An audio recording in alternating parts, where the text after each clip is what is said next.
Hello students, this is Shubham Poddar, your mathematics teacher. आशा करता हूँ कि आप सब बहुत अच्छे से होंगे, खूब खुश होंगे, मेहनत कर रहे होंगे। हम लोग मैक्सिमम मिनिमा पढ़ रहे हैं। प्रीवियस लेक्चर आई होप कि आपने अटेंड किया हो। ये कुछ बेसिक ऑब्जर्वेशंस हैं मैक्सिमम मिनिमा में जो हम लोग फटाफट से देखेंगे। पहला पॉइंट क्या लिखा हुआ है? Every continuous function on a closed interval has a maximum और अ मिनिमम वैल्यू। अगर कोई फंक्शन कॉन्टिन्यूअस है किसी क्लोज इंटरवल में, अगर हम देखें, और अगर कोई फंक्शन कॉन्टिन्यूअस है, ये देखिए आप किसी क्लोज इंटरवल में देखना है आपको, पूरी इनफाइनाइट तक नहीं, ठीक है? तो उस फंक्शन का कोई ना कोई मैक्सिमम या मिनिमम वैल्यू होगी। कैसा भी फंक्शन हो, कॉन्टिन्यूअस होना चाहिए और क्लोज इंटरवल। जैसे y is equal to x, sorry,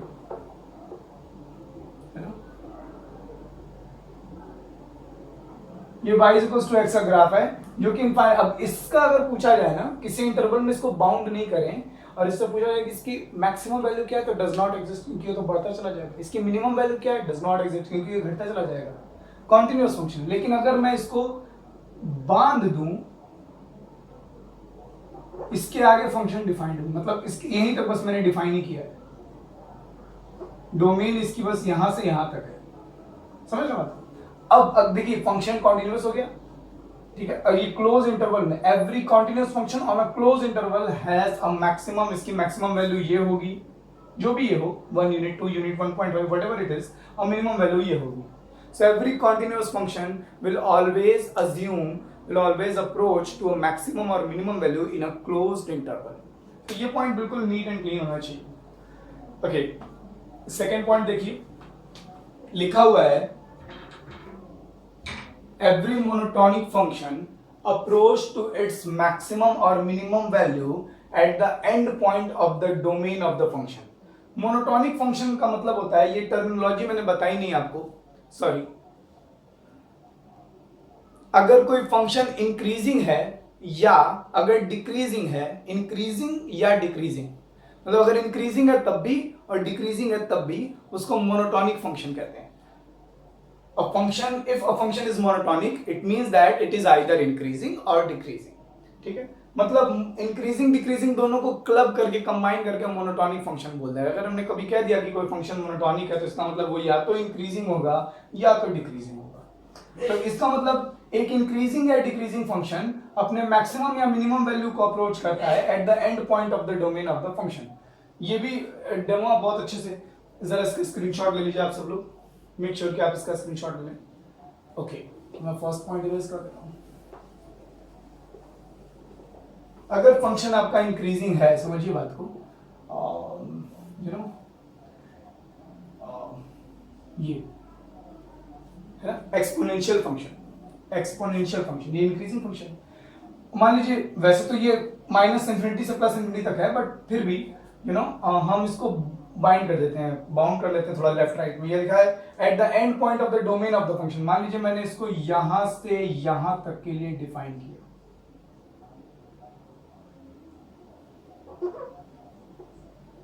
मान लीजिए मैंने इसको यहां से यहां तक के लिए डिफाइन किया, मान लीजिए यही डोमेन है फंक्शन का।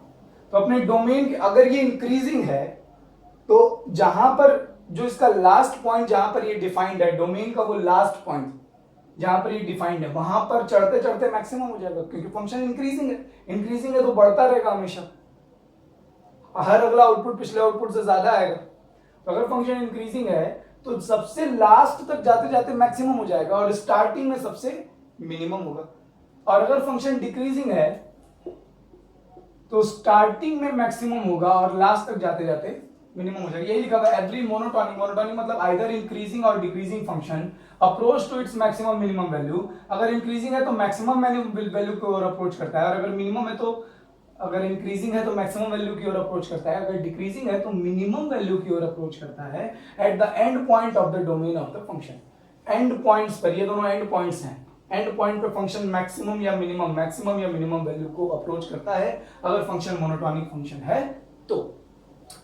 Third point, between two consecutive maxima and minima, maxima और मिनिमा। देखिए मैं ये सेकंड पॉइंट इरेज कर दे रहा हूं, होप आपको ये सब समझ में आ रहा है। है ना। ये सारी चीजें ना बस अंडरस्टैंडिंग हमारी और बेहतर बनाती हैं, ठीक है। और ये देखिए दो लोकल मैक्सिमा है और दो कॉन्जिक्यूटिव मैक्सिमा के बीच में एक मिनिमा जरूर होगा। ऑब्वियस सी बात है, दो हिल्स अगर कॉन्जिक्यूटिव हिल्स बन रही हैं, एक बैक टू बैक दो हिल बन रही है, तो बिना वैली के तो दो हिल बन नहीं सकती। दो कॉन्जिक्यूटिव हिल बन रही होगी अगर, तो बिना वैली के तो बन नहीं सकती। सो दो कॉन्जिक्यूटिव हिल अगर है तो बीच में एक वैली जरूर होगी। तो वही बात है, ऑब्वियस ज्योमेट्रिकल प्रॉपर्टी है ये, between two consecutive maxima there will be a minima and between two consecutive minima there will be a maxima, है ना। ये दो मिनिमा के बीच में एक मैक्सिमा होगा ही होगा, दो मैक्सिमा के बीच में एक मिनिमा होगा। तो बड़ी ऑब्वियस एकदम बेसिक ऑब्जर्वेशन है, जैसा कि मैंने शुरू में कहा। लास्ट पॉइंट बहुत इंपॉर्टेंट है, continuity is not necessary for a function to assume a maxima और मिनिमा। बहुत सारे स्टूडेंट्स को लगता है कि अगर फंक्शन मैक्सिमा और मिनिमा वैल्यू, या हम किसी फंक्शन की मैक्सिमम या मिनिमम वैल्यू किसी डोमेन में देख रहे हैं, किसी इंटरवल में देख रहे हैं, तो उस डोमेन या इंटरवल में फंक्शन का कॉन्टिन्यूअस और डिफरेंशिएबल होना जरूरी है। नहीं, जब आप आगे पढ़ेंगे फर्स्ट ऑर्डर टेस्ट या फर्स्ट ऑर्डर डेरिवेटिव टेस्ट या सेकंड ऑर्डर डेरिवेटिव टेस्ट लगा रहे हैं, तब बात अलग है। अगर आप डेरिवेटिव टेस्ट यूज कर रहे हैं तो डेरिवेटिव टेस्ट यूज करने के लिए फंक्शन का डिफरेंशिएबल होना जरूरी है। बट मैक्सिमा मिनिमा चेक करने के लिए, या कोई function maxima minima value assume कर रहा है, अप्रोच कर रहा है या नहीं कर रहा है, इसके लिए कॉन्टिन्यूटी एक नेसेसरी कंडीशन नहीं है। और कॉन्टिन्यूटी अगर नेसेसरी कंडीशन नहीं है तो एंड हेंस डिफरेंशिएबिलिटी, तो डिफरेंशिएबिलिटी भी एक नेसेसरी कंडीशन नहीं है। अगर फंक्शन डिफरेंशिएबल है उस इंटरवल में, तो डिफरेंशिएबिलिटी से हम लोगों को मैक्सिमम मिनिमम वैल्यू का पता जरूर चल जाता है। बट इसका मतलब ये नहीं कि फंक्शन के मैक्सिमम या मिनिमम वैल्यू को अटेन करने के लिए उस फंक्शन का उस इंटरवल में कॉन्टिन्यूअस या डिफरेंशिएबल होना जरूरी ही हो। फॉर एग्जांपल ये फंक्शन देखिए, ये मैंने एक एग्जांपल में, ये greatest integral part of x जैसा ग्राफ है, बट मैंने इसको बांध रखा है, ठीक है, -1 से +1 तक। ये -1 से +1 तक ही डिफाइंड, यही डोमेन है फंक्शन की, बस इतना ही। मैंने पूरा बनाया नहीं, -∞ से +∞ तक नहीं बनाया। अब आप मुझको बताइए, क्या ये फंक्शन, ये एक तो बात तो क्लियर है, कॉन्टिन्यूअस नहीं है, डिफरेंशिएबल भी नहीं है बहुत जगह पर, है ना। 0 पर डिफरेंशिएबल नहीं है, 1 पे डिफरेंशिएबल नहीं है, 2 पर डिफरेंशिएबल नहीं है, -1 पर डिफरेंशिएबल नहीं है ना। ओके, क्या ये फंक्शन मैक्सिमम वैल्यू नहीं अटेंड कर रहा? इस अगर मैं पूछूं कि इस इंटरवल में -1 से 1 के बीच में फंक्शन की मैक्सिमम वैल्यू क्या था, 1 बताएंगे। ये मैक्सिमम आउटपुट इसका 1 है और मिनिमम आउटपुट इसका -1 है। कॉन्टिन्यूअस डिफरेंशिएबल होना भी जरूरी नहीं। ये देखिए मॉड एक्स के ग्राफ को देखिए, मॉड एक्स के ग्राफ का इस मॉड एक्स की मिनिमम वैल्यू अगर पूछी जाए तो वो x = 0 पर ये मिनिमा है, मिनिमम वैल्यू है, और वो क्या है 0। लेकिन x = 0 पर ये डिफरेंशिएबल नहीं है। डिफरेंशिएबल नहीं है ये कैसे पता सर आपको? अगर डिफरेंशिएबल होता है x = 0 पर, तो यहाँ एक यूनिक टेंजेंट ड्रॉ होना चाहिए था। डिफरेंशिएबिलिटी का मतलब बताया है, अगर फंक्शन किसी पॉइंट पर डिफरेंशिएबल है तो उस पॉइंट पर यूनिक टेंजेंट ड्रॉ होना चाहिए था। लेकिन x = 0 पर तो यूनिक शार्प टर्न आ रहा है, शार्प टर्न नहीं आना चाहिए। अगर शार्प टर्न कहीं आ रहा है तो उस पॉइंट पर फंक्शन डिफरेंशिएबल नहीं हो सकता। यहाँ फंक्शन डिफरेंशिएबल नहीं, बट फिर भी यहाँ मिनिमम वैल्यू अटेंड कर रहा है। यहाँ फंक्शन कॉन्टिन्यूअस नहीं, मगर फिर भी यहाँ मैक्सिमम मिनिमा है फंक्शन का। So continuity is not necessary for a function to assume maximum और मिनिमम वैल्यू। ये सब बातें, सब छोटी छोटी बातें, ये सब ऑब्जर्वेशंस आप ध्यान रखिएगा। आई होप आपको ये सारे पॉइंट्स समझ में आए हों। Okay, now we will talk about maxima and minima of function in an open interval. अब हम लोग बात कर रहे हैं कि किसी ओपन इंटरवल में, पहले अभी हम लोग ओपन इंटरवल में डिस्कस करेंगे, बाद में क्लोज इंटरवल में डिस्कस करेंगे। हम लोग अब ये देखने जा रहे हैं कि किसी ओपन इंटरवल में फंक्शन की मैक्सिमम या मिनिमम वैल्यू को किस तरह से आइडेंटिफाई करना है, और अगर हमको ये पता चल जाए कि इस इंटरवल में फंक्शन मैक्सिमम मिनिमम अटेन कर रहा है किसी पॉइंट पर, तो उसकी उस पॉइंट पर मैक्सिमम मिनिमम वैल्यू फंक्शन की है क्या, उसे फाइंड कैसे करना है, ये सब अब हम लोग डिस्कस करेंगे। अब जाकर के हम लोग फंक्शन के मैक्सिमम मिनिमा को निकालने के लिए डिफरेंशिएशन को इन्वॉल्व करेंगे। मैं फिर कह दूं, अब हम लोग डिफरेंशिएशन पढ़ेंगे, इसका ये मतलब नहीं है कि फंक्शन के मैक्सिमम या मिनिमम वैल्यू अटेन करने के लिए फंक्शन का डिफरेंशिएबल या कॉन्टिन्यूअस होना जरूरी है। अभी अभी हम लोगों ने जस्ट देखा है कि फंक्शन बिना कॉन्टिन्यूअस हुए भी मैक्सिमा या मिनिमा अटेन करता है। ये हम लोग ये देख रहे हैं कि अगर फंक्शन किसी ओपन इंटरवल में डिफरेंशिएबल है तब डिफरेंशिएबिलिटी किस तरह से यूजफुल हो सकती है वो देखेंगे। Consider a function fx that is differentiable in an open interval a to b। इस इंटरवल में फंक्शन डिफरेंशिएबल है, ये हमको ऑलरेडी मालूम है। a के आगे और b से पहले तक के हर a से b के बीच में जितने रियल नंबर्स हैं उन सारे रियल नंबर्स पर फंक्शन डिफरेंशिएबल है। मतलब उन सारे पॉइंट्स पर फंक्शन पर ड्रॉन टेंजेंट, फंक्शन के ग्राफ पर ड्रॉन टेंजेंट का स्लोप कुछ न कुछ यूनिक आएगा, मतलब यूनिक टेंजेंट ड्रॉ होगा। And let c belongs to a to b, और इस इंटरवल का एक पॉइंट ले लेते हैं c, इस इंटरवल का एक पॉइंट ले लेते हैं c, सच दैट इस तरह से कि fx जो है, ये फंक्शन जो है अपनी एक्सट्रीम वैल्यू अटेन करता है x is equal to c पर। एक्सट्रीम वैल्यू का मतलब आइदर मैक्सिमम और मिनिमम। जैसे अभी अभी हम लोगों ने पढ़ा है ना, इंक्रीजिंग या डिक्रीजिंग को हम लोग एक सिंगल वर्ड से डिनोट करते हैं, मोनोटॉनिक, मोनोटॉनिसिटी।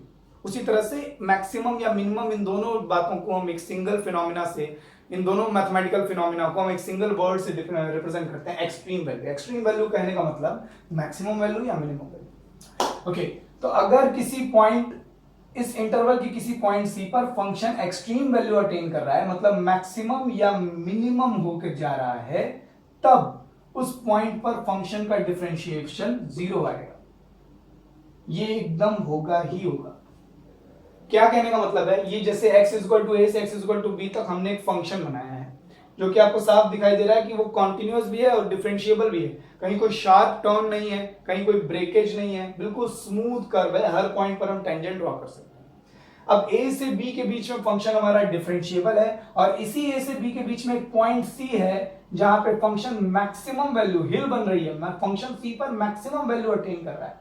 तो इस पॉइंट पर देखिए, यहां लिखा हुआ है कि अगर fx maximum value, either maximum और मिनिमम वैल्यू अटेन कर रहा है, तब उस पॉइंट पर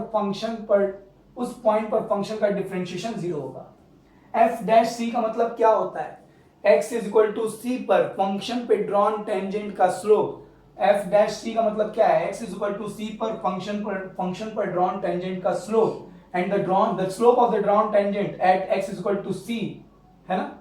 ये देखिए स्लोप जीरो है, क्यों? क्योंकि ये टेंजेंट एक्स एक्सिस के पैरेलल है। स्लोप का मतलब tan थीटा। डिफरेंशिएबिलिटी वाला लेक्चर याद कीजिए। अगर ये टेंजेंट एक्स एक्सिस के पैरेलल है तो एंगल कुछ बनाएगा नहीं, एंगल अगर कुछ नहीं बनाएगा तो tan थीटा जीरो होगा। tan थीटा जीरो है यानी कि स्लोप जीरो है, स्लोप जीरो है इसका मतलब f dash x, x is equal to c पर जीरो है। टेंजेंट तो ड्रॉ हो रहा है लेकिन वो टेंजेंट कोई एंगल नहीं बना रहा है, टेंजेंट वो एक्स एक्सिस के पैरेलल है। जाहिर सी बात है, अगर फंक्शन मैक्सिमम लोकल मैक्सिमम या लोकल मिनिमम अटेन कर रहा है, मतलब हिल या वैली बना रहा है, हिल या वैली बना रहा है, समझ रहे हैं ना। अगर हिल भी बना रहा होगा, अगर फंक्शन हिल बना रहा होगा तो टॉप पॉइंट पर ड्रॉन टेंजेंट एक्स एक्सिस के पैरेलल हो जाएगा। अगर फंक्शन वैली बना रहा होगा तो बॉटम पॉइंट पर ड्रॉन टेंजेंट का स्लोप जीरो हो जाएगा। मतलब दोनों ही पर, हिल पर भी और बॉटम पर भी, फंक्शन पर ड्रॉन टेंजेंट्स जो है वो एक्स एक्सिस के पैरेलल जाएंगे। एक्स एक्सिस के पैरेलल जाएंगे मतलब स्लोप जीरो होगा, स्लोप जीरो होगा मतलब एफ डैश सी जीरो आएगा। आई होप आपको ये बात एकदम अच्छे से समझ में आ रही हो, ठीक है। This is very important. It's not like कि आपको ये समझ रटना नहीं है। ज्यादातर स्टूडेंट रटे रहते हैं, उनको मालूम ही नहीं होता। मैंने बहुत सारे स्टूडेंट्स को देखा है जो बाहर से तैयारी करके आते हैं, उन्हें मालूम है कि एफ डैश सी जीरो होता है, मैक्सिमा के लिए ये करना होता है, लेकिन उनको रीजन नहीं मालूम होता है। और यही बात होती है जब आप कॉन्सेप्चुअली हिले हुए होते हैं ना, जब आपकी बुनियाद बेस खराब रहता है ना, तो जहां क्वेश्चन एक अच्छे बेस पर बनाया गया होगा, आपको बात ही नहीं समझ में आएगी। खैर कोई बात नहीं। So this one is the condition.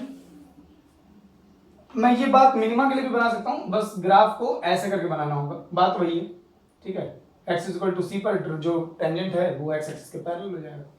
तो आप मेक श्योर कि आप इस बात पे ये ग्राफ जो है बना लें, मैक्सिमा के लिए बना लीजिएगा, मिनिमा के लिए बना लीजिएगा। Just take a screenshot of this. अब सेकंड पॉइंट पढ़िए इसका, यहां लिखा था however the converse of the above statement is not true. बहुत इंपॉर्टेंट है, ये दोनों स्टेटमेंट समझना बहुत इंपॉर्टेंट है। मतलब it means that if f dash c is equal to 0 for c belongs to a to b, अगर इसी ओपन इंटरवल में जिसमें फंक्शन डिफरेंशिएबल था, इस इंटरवल के किसी पॉइंट पर f dash c 0 आ गया, एफ डैश सी जीरो आ गया, then it can't be concluded that f x attains its extreme value at x is equal to c. अगर फंक्शन मैक्सिमम या मिनिमम वैल्यू अटेन कर रहा है तो उस पॉइंट पर एफ डैश सी जीरो होगा, लेकिन अगर किसी पॉइंट पर एफ डैश सी जीरो है तो इसका मतलब ये नहीं कि एक्स इज इक्वल टू सी पर फंक्शन मैक्सिमम या मिनिमम वैल्यू अटेन कर रहा होगा। कन्वर्स स्टेटमेंट ध्यान दीजिए, अगर मैक्सिमम किसी पॉइंट पर मैक्सिमा या मिनिमा है तो उस पॉइंट पर एफ डैश एक्स जो है वो जीरो होगा, लेकिन अगर एफ डैश एक्स किसी पॉइंट पर जीरो है तो इसका मतलब ये नहीं कि उस पॉइंट पर फंक्शन मैक्सिमम या मिनिमम वैल्यू अटेन कर रहा होगा। फॉर एग्जांपल, बड़ा फंडामेंटल एग्जांपल दिया जाता है इसके लिए, बड़ा सुंदर सा बेसिक सा ग्राफ जो हम लोग क्लास 11 से पढ़ते आ रहे हैं, y is equal to x cube का ग्राफ। ऐसे होता है कुछ ग्राफ।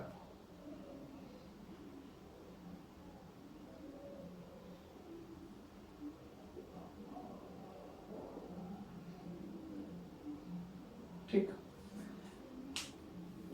ये माइनस इनफिनिटी से प्लस इनफिनिटी तक, मतलब किसी भी ओपन इंटरवल में मैं देख लूं, यहां नेगेटिव से पॉजिटिव कोई भी एक ओपन इंटरवल ले लूं तो ये फंक्शन कॉन्टिन्यूअस भी है, डिफरेंशिएबल भी है।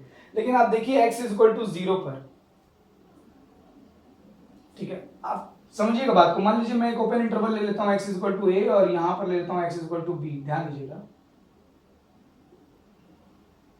तो a से b के बीच में एक ओपन इंटरवल ले लेते हैं, a से b के बीच में फंक्शन की मैक्सिमम वैल्यू यहां पर होगी, कहीं कोई ये होगी ना मैक्सिमम मिनिमम वैल्यू, यहां पर जो भी, वो हम फाइंड नहीं कर सकते, वो अलग की बात है, बट मैक्सिमम वैल्यू इधर कहीं आएगी और मिनिमम वैल्यू इधर कहीं आएगी, है ना। x is equal to b के ठीक पहले मैक्सिमम वैल्यू आएगी, x is equal to a के ठीक आगे मिनिमम वैल्यू आएगी। यही तो इसके आगे तो ग्राफ है, मान लीजिए इसके आगे ग्राफ नहीं है, हमने इतना ही बनाया, एक्स क्यूब का ग्राफ बनाया, एक्स इक्वल टू ए से एक्स इक्वल टू बी तक, जहां ये नेगेटिव नंबर है पॉजिटिव नंबर है। इस डोमेन में, इस ओपन इंटरवल में फंक्शन डिफरेंशिएबल भी है। अब ए से बी के बीच में हमने पॉइंट सी, यहां पर देखिए ये 0, एक्स इक्वल टू 0 पर फंक्शन, इस पर जब मैं टेंजेंट ड्रॉ करूंगा एक्स इक्वल टू 0 पर तो वो एक्स एक्सिस ही आ जाएगा। इस पर अगर मैं टेंजेंट ड्रॉ करूंगा तो वो एक्स एक्सिस ही आ जाएगा, एक्स एक्सिस के पैरेलल ही हुआ ना। इस x इक्वल टू 0 पे टेंजेंट ड्रॉ करूंगा तो x एक्सिस के पैरेलल हुआ, मतलब स्लोप 0 हुआ, मतलब f डैश c 0 हुआ। तो इसका मतलब x इक्वल टू 0 पर फंक्शन का डिफरेंशिएशन 0 आ रहा है। और अगर फंक्शन का डिफरेंशिएशन 0 आ रहा है तो हम क्या कह रहे हैं कि यहां पर मैक्सिमा अटेन कर रहा है या मिनिमा अटेन कर रहा है? नहीं, ना तो यहां मैक्सिमा अटेन कर रहा है ना तो यहां मिनिमा अटेन कर रहा है। मैक्सिमम वैल्यू कुछ b के जस्ट पहले आएगी, मिनिमम वैल्यू a के जस्ट आगे आएगी, बट x इक्वल टू 0 तो ना तो फंक्शन, ना तो मैक्सिमा का पॉइंट है ना मिनिमा का पॉइंट है। तो ये स्टेटमेंट बहुत जरूरी है। अगर फंक्शन किसी ओपन इंटरवल में जहां फंक्शन डिफरेंशिएबल है, उस इंटरवल के किसी पॉइंट पर, उस इंटरवल के किसी पॉइंट पर अगर फंक्शन मैक्सिमम या मिनिमम वैल्यू अटेन कर रहा है तो उस पॉइंट पर फंक्शन का डिफरेंशिएशन 0 आएगा ही आएगा। बट अगर किसी पॉइंट पर, ओपन इंटरवल के किसी पॉइंट पर फंक्शन का डिफरेंशिएशन 0 आ रहा है, लाइक दिस, ये a से b के बीच में इस पॉइंट पे फंक्शन का डिफरेंशिएशन 0 आ रहा है क्योंकि यहां पर जो टेंजेंट है वो x एक्सिस के पैरेलल है, x एक्सिस खुद है, स्लोप 0 होगा। तो इसका मतलब ये नहीं कि इस पॉइंट पर फंक्शन मैक्सिमम या मिनिमम वैल्यू अटेन कर रहा होगा। मैक्सिमम मिनिमम अटेन कर रहा है तो f डैश c 0 होगा, f डैश c 0 है तो इसका मतलब ये नहीं कि उस पॉइंट पर मैक्सिमम मिनिमम अटेन कर रहा होगा। आई होप आपको, just take a screenshot of this, वो डायग्राम जरूर बना लीजिएगा। आई होप आपको ये दोनों बातें समझ में आई हों। ये ना चीजें कनेक्ट कर पाना, मैं अगर कहूं एप्लीकेशन ऑफ डेरिवेटिव में सबसे ज्यादा जोर देकर के समझने वाली चीजें कौन कौन सी हैं, तो मैं कहूंगा कि वो इंक्रीजिंग, डिक्रीजिंग और मैक्सिमा मिनिमा ही है। और समझ जाएंगे अगर एक बार तो एकदम कुछ है नहीं, ना तो प्रॉब्लम सॉल्विंग में कुछ है। आप जेई एडवांस तक के क्वेश्चन देख लीजिए, बहुत जब कॉन्सेप्चुअल, अगर वो चाहा ही है कि हाँ परेशान करना है सामने वाले को तभी ऐसे क्वेश्चन है, वरना आमतौर पर अमूमन इन सब ये सारे क्वेश्चन सॉल्व हो जाते हैं, इजिली सॉल्व हो जाते हैं। खैर, मैक्सिमा मिनिमा के लेक्चर्स को 2 बार 3 बार देखिएगा ताकि आप चीजों को कनेक्ट कर पाएं। कनेक्शन बनना बहुत जरूरी है। हम लोग नेक्स्ट पार्ट में बात करेंगे फर्स्ट ऑर्डर डेरिवेटिव टेस्ट की। फंक्शन अगर मैक्सिमा मिनिमा अटेन कर रहा है तो मैक्सिमम मिनिमम वैल्यू निकालेंगे कैसे। खूब खुश रहिए, खूब मेहनत करते रहिए। Good night.